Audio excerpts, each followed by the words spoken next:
Welcome to the channel. Here, we master tricky words and their meanings.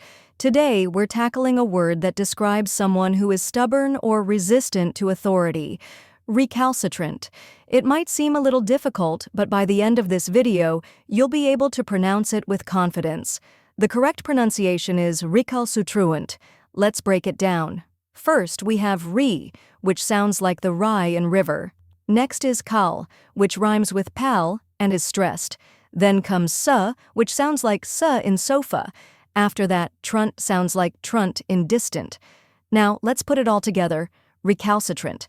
Try repeating after me, recalcitrant. Now a little faster, recalcitrant. And at full speed, recalcitrant. Keep practicing, and soon, this word will feel natural to you. Now that you've mastered the pronunciation, let's go over the meaning. Recalcitrant refers to someone who is stubbornly resistant to authority or control, often refusing to comply with rules or instructions. And that's it. Now you know how to pronounce recalcitrant and what it means. If you found this helpful, give this video a like and share it with others. Comment below with any tricky words you'd like me to cover next. And don't forget to subscribe for more pronunciation guides. See you in the next video.